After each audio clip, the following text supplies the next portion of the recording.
Hello and good morning to everyone. Today we are going to present about three theories, which are Feminism Theory, presented by Amanda, Realism Theory, presented by Nur Husnina, and Liberalism, presented by Dayang Eda. The first theory is Feminism Theory. Let's look at the origin of feminism. Charles Fourier, a utopian socialist and French philosopher, is credited with having coined the word feminisme in 1837.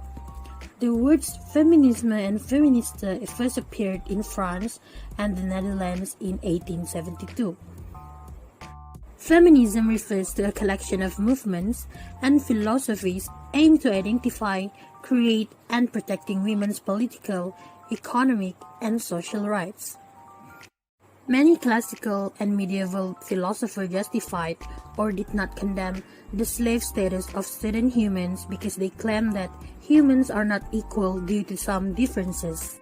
The first half of the modern period's philosophers opposed this line of thought, and this opposition was crucial to the emergence of feminist political thought. Moving on to the instruments of influence. The first one is the first wave of feminism. The first wave fought for rights that are taken for granted today, as women's rights were once denied in Europe.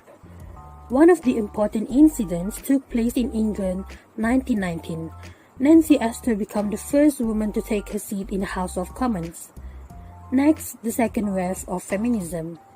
Movement started from 1963, the report of the American Presidential Commission on the Status of Women, which caused the enacting of Equal Pay Act till 1980's feminist sex wars, last incident in the Japanese Equal Employment Opportunity Law of 1985, where gender discrimination is prohibited in the areas of recruiting, hiring, promotion, preparation, and work assignment.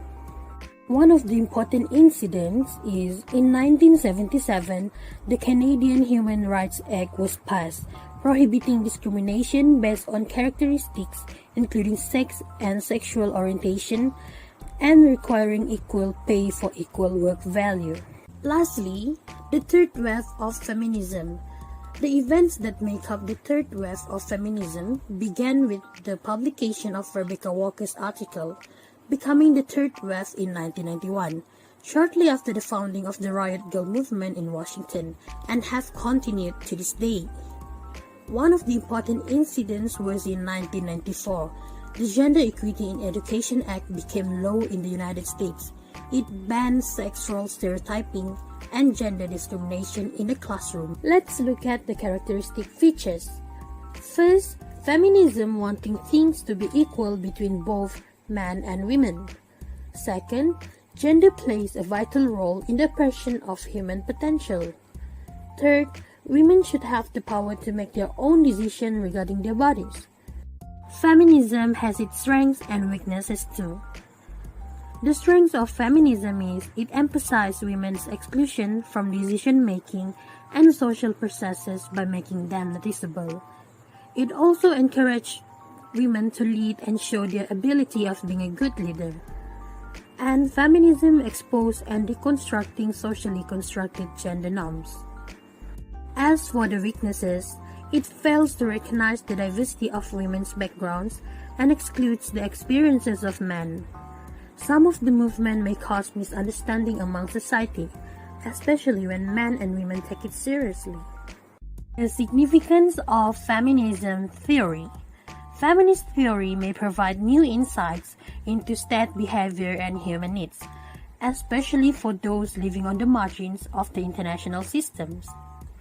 Feminist international relations researchers want to show how international relations is a gender system, with both men and women playing important roles in the modern world. A more rational view of how international relations functions will benefit from a feminist viewpoint.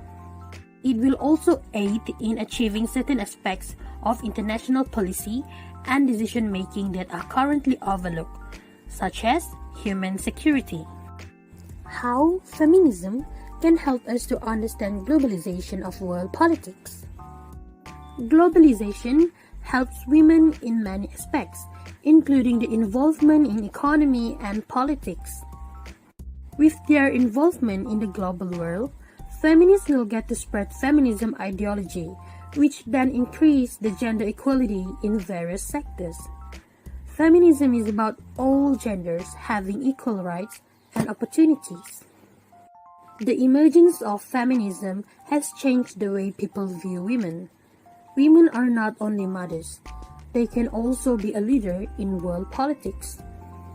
One of the best examples would be Kamala Harris, the first female vice president and the highest-ranking female official in United States history, as well as the first African American and first Asian American vice president. Moving on, now I will present about realism theory.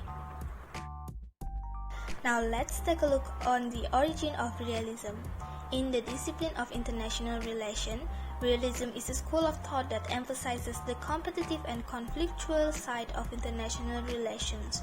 The theory of realism in international relations has been developed throughout history by famous philosophers such as Thucydides, Niccolo Machiavelli, Thomas Hobbes, and Jean-Jacques Rousseau.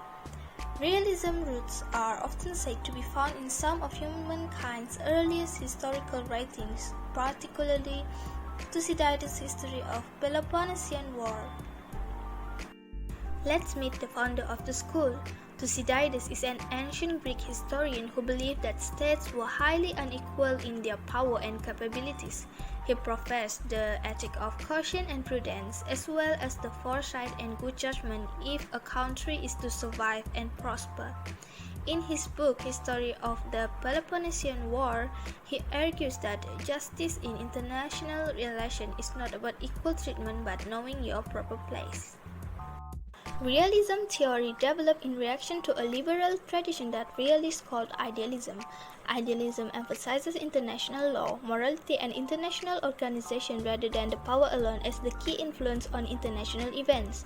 Idealists think that human nature is basically good, and they see the international system as one based on a community of states that have the potential to work together to overcome mutual problems, which were totally the opposite of realists.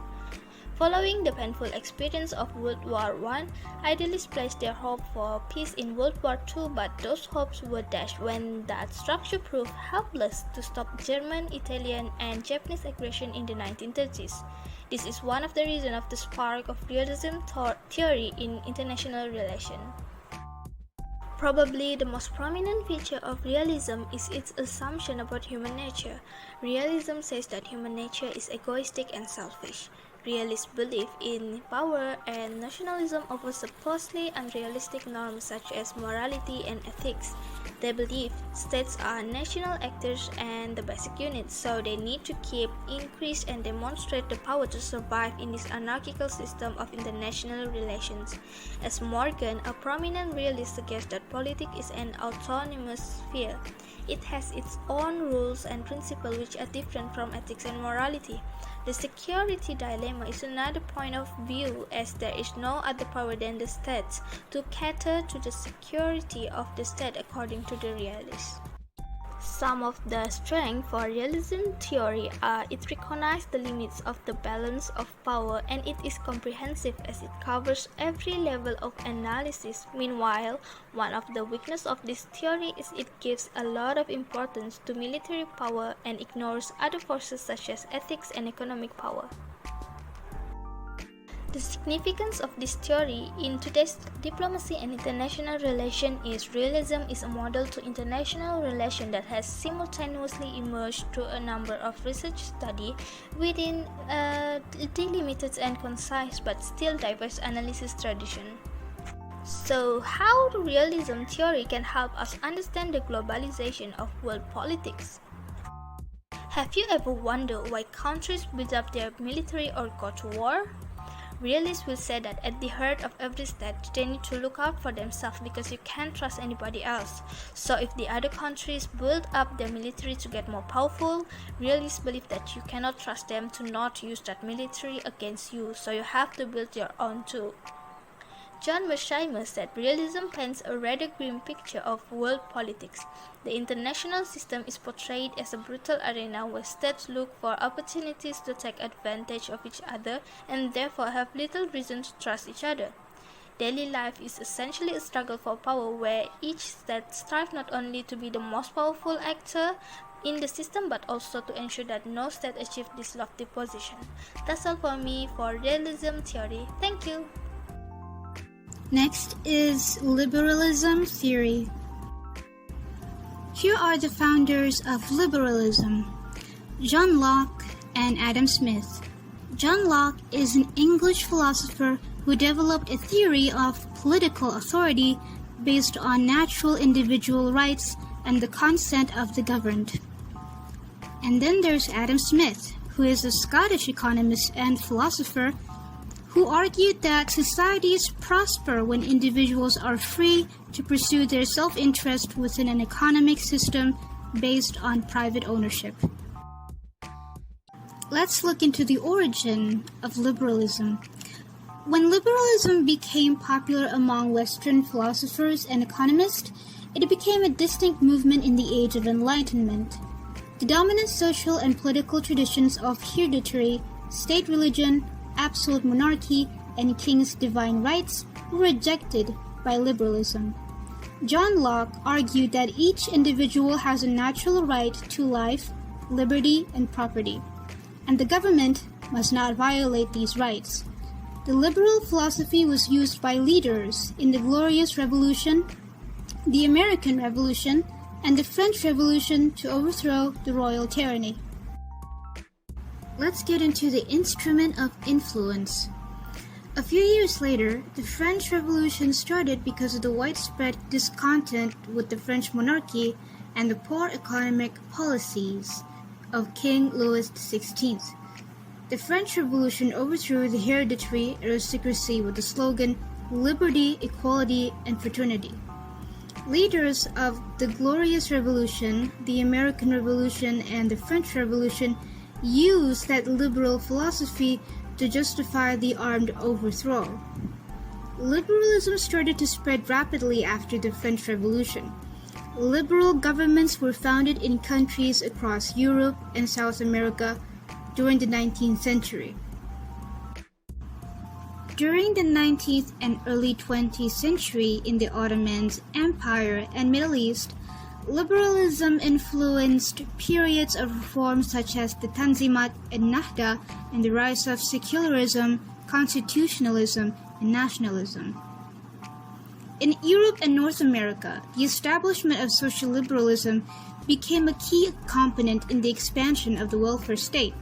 Later waves of modern liberal thought and struggle were strongly influenced by the need to expand civil rights.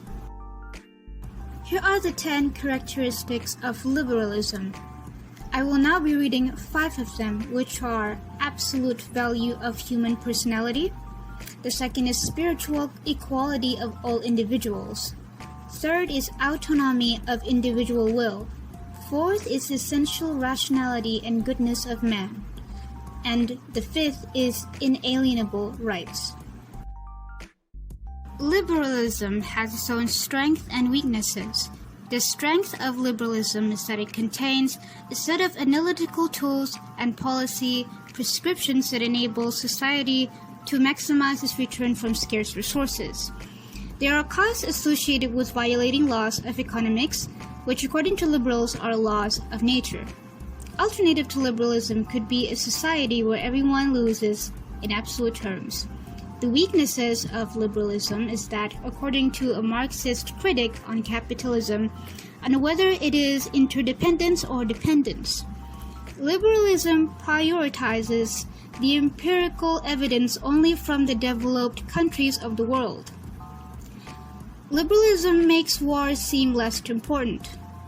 It also does not make events clear or certain and takes away our ability to predict conflict, and it also does not aid on predicting future events.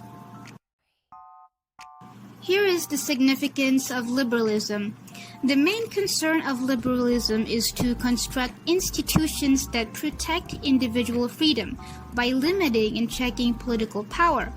Liberalism sought and established a constitutional order that prized important individual freedoms.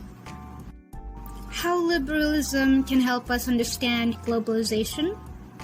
The strongest case for globalization is liberalism, the main pillar of international capitalism.